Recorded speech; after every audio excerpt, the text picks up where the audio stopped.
Have you ever seen your cat, like, just peacefully grooming 1 second and then boom, literally tearing across the room at top speed? Oh, absolutely. Or, you get presented with well, maybe a slightly mangled bug as a gift. Exactly. We've all been there kind of scratching our heads about what our cats are actually doing. Yeah. So today on the deep dive, we're going to try and unravel some of those common and sometimes pretty curious cat behaviors. Right. The ones that make you ask, why on earth does my cat do that? Yeah. Think of this as like your quick guide to getting what makes your cat tick. And we've looked at a lot of stuff for this, scientific papers, insights from animal behavior experts, and even just what cat owners generally observe. Right, covering a whole range, right? Yeah. From kneading. Definitely needing. And those crazy bursts of energy people call the zoomies. Oh yeah, the zoomies. And scratching why they have to do it and maybe why they pick certain spots. And their sounds, purrs, meows, those funny little chirps and trills. We'll also get into that weird chattering thing they do with birds. Uh-huh. And the gifts, the cat loaf, hiding. Their famous curiosity, head-butting, slow blinking, why they're obsessed with boxes. And maybe tackle that idea of cats being aloof. Plus, some of the trickier things like spraying. We'll even touch on their emotional world. So the mission today is basically to give you a much better handle on why your cat does what it does, going beyond just watching them to really understanding the reasons. Exactly. Moving past just seeing it to getting the why. Okay, let's start with one many people see all the time.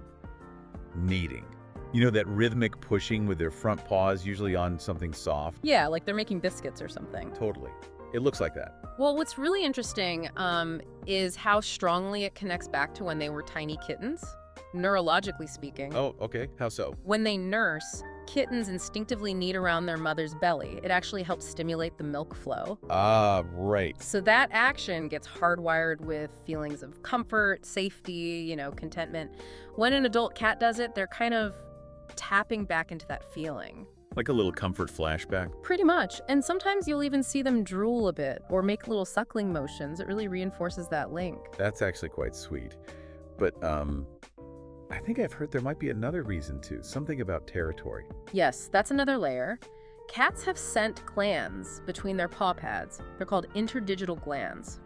Okay. So when they knead, besides feeling good, they're also leaving their scent behind. It's a subtle way of saying, this spot is mine, it's safe. Ah, okay, so the blanket isn't just comfy. It's officially claimed property. Got it. Now, shifting gears completely, the zoomies. Agreed. That sudden, explosion of running and leaving that seems to come out of nowhere. Yeah, the technical term is frenetic random activity periods, or FRPs, kind of a mouthful. FRPs, okay, so what causes that? Just too much energy? Essentially, yes. It's a release of pent-up energy, especially after they've been resting or sleeping for a while. Or maybe after a, successful hunt with a toy mouse, their brain just gets this signal like, time to burn some energy. It probably mimics bursts of speed they'd need in the wild for hunting or escaping. So their internal race car driver just suddenly kicks in. You could put it that way. And usually it's totally normal. Actually, a good sign they're feeling healthy and energetic. That's reassuring. Right. But is there a time when zoomies aren't normal? When should you worry? That's a really important point. If the zoomies start happening very suddenly, seem way more intense than usual, or last a long time. Okay. Or if the cat seems distressed, maybe crying out, limping afterwards, seeming confused, then yeah, that's different. That warrants a chat with the vet just to rule out any pain or medical issue causing it. Good to know. Okay, what about scratching? A necessary evil for furniture owners, maybe? Chuckles slightly. Well, it's definitely necessary for the cat. It serves a few really vital purposes. Like? First, it's basic claw maintenance. They need to shed the old outer layer of their claws, and scratching helps pull that off. Ah, okay. Like taking off an old fingernail. Kind of. Second, it's a great way for them to stretch. They stretch out the muscles and tendons in their paws, legs, shoulders, keeps them flexible. Makes sense. And third, like kneading, it's about marking territory, both visually leaving scratch marks and with scent from those glands in their paws. It's a clear signal to other cats. So it's communication, maintenance, and a workout, not just sharpening weapons. Exactly. Which really highlights why having good scratching posts, maybe different kinds of vertical, horizontal, is so important. Give them a better option than the sofa. Definitely noted. Okay, let's talk about the sounds they make. There's quite a repertoire, isn't there? Purrs, meows. Oh, absolutely. And they're more complex than you might think. Take purring. We usually think happy cat, right? Yeah, mostly. But cats also purr when they're stressed or in pain, even when they're very ill. It's not just contentment. Really? Why would they do that? Well, there's a theory, and some research actually supports this, that the frequency of a cat's purr, usually around 25 to 150 hertz, might actually help with healing, like promoting bone density and tissue repair. So it could be a self-soothing mechanism. Wow, okay.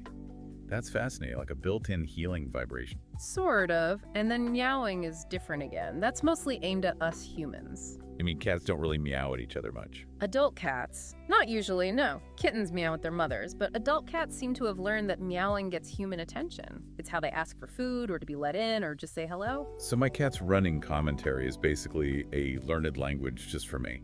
Pretty much. It's communication they developed specifically for interacting with people. Okay. Now what about that weird chattering sound they make sometimes, like when they're staring out the window at a bird? That rapid jaw movement? Ah, yes, the chatter or chirp. It's often directed at prey they can see but can't reach. Right. It looks so intense. The most likely cause is a mix of high excitement, that hunting instinct kicking in, and major frustration because they can't actually get to the prey. Makes sense. Blot hunter frustration. Some behaviorists also suggest it might be a kind of practice movement, almost like they're rehearsing the neck bite they'd use to dispatch prey quickly. A little practice kill bite. Interesting. And speaking of hunting, those delightful gifts they sometimes bring us. Slightly amused, yes. Yeah. The dead mouse on the doorstep, or maybe a favorite toy presented with great ceremony. Why did they do that? Is it really a gift? In their world, yes, it probably is. Think about mother cats teaching kittens. They bring injured or dead prey back for the kittens to practice on. Oh, okay. So when your cat brings you something, they might be showing affection, sharing their kill, treating you like family, maybe even thinking you're not a great hunter and need the help. It's like, here you go, you clearly need this. Thanks, Fluffy. It could also tie into social dynamics seen in wildcat colonies where successful hunters share food. It's a bonding thing. Okay, that makes it slightly less gross, maybe. Now, a much calmer image. The cat loaf. Paws tucked neatly underneath. What's that about? The loaf.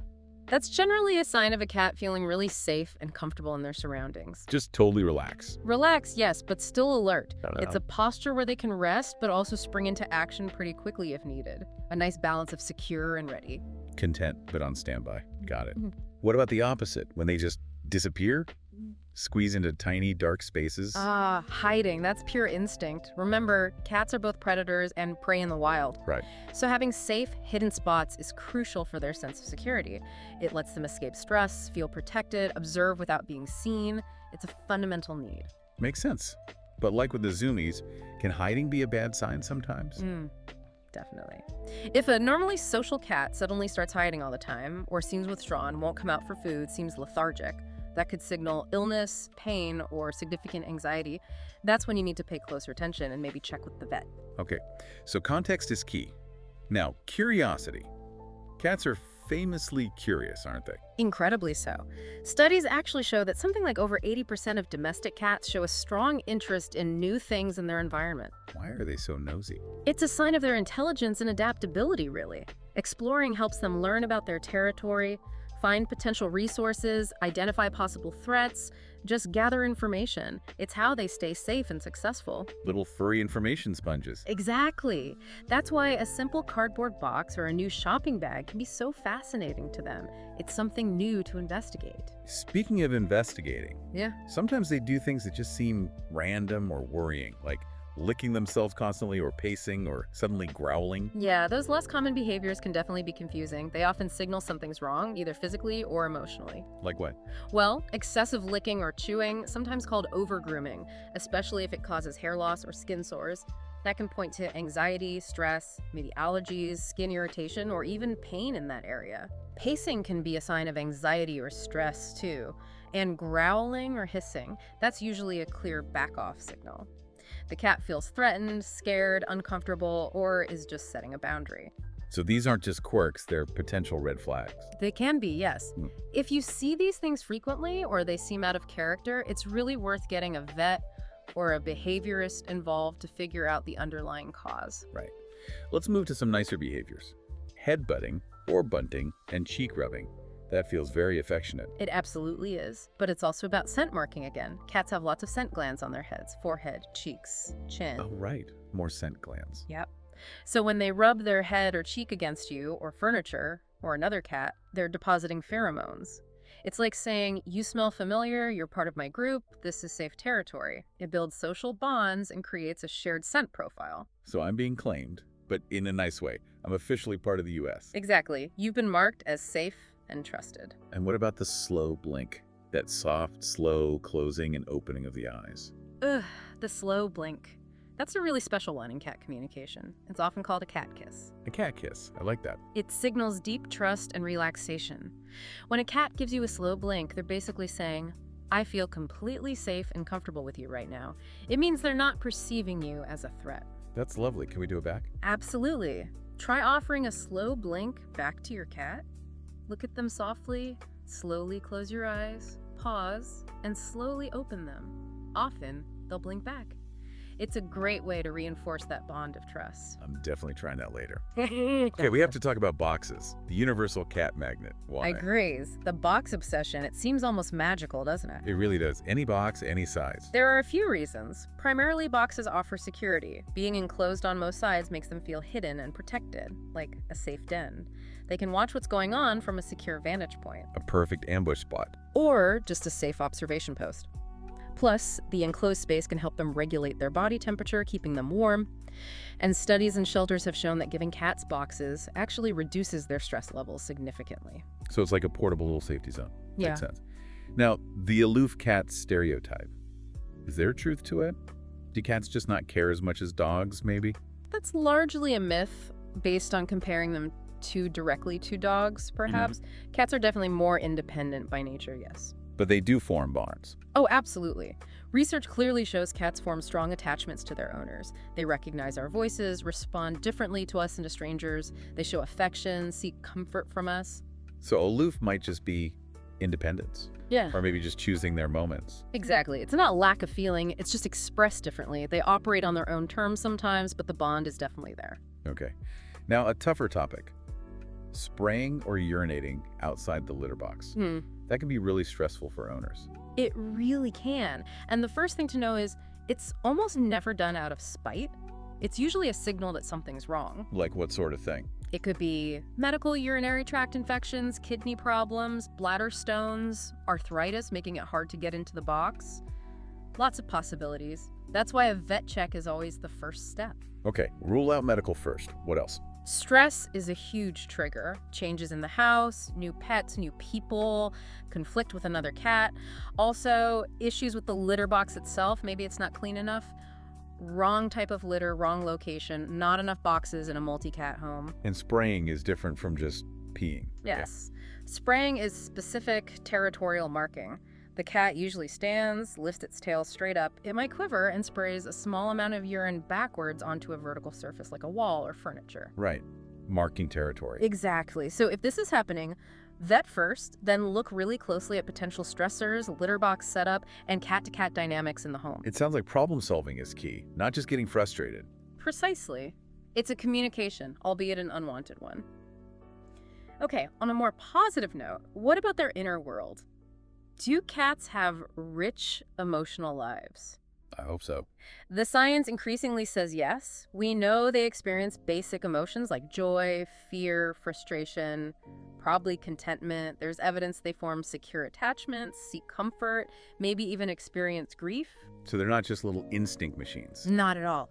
Recognizing their emotional capacity is really key to having a good relationship with them, understanding their needs beyond just food and shelter. That's really important. And I read some cats even work as therapy animals. Yes, some do. Cats with the right temperament, typically very sociable, enjoy attention, tolerant of handling, can be wonderful therapy animals. What do they do? They provide comfort and support in places like hospitals, nursing homes, schools, sometimes even disaster relief situations.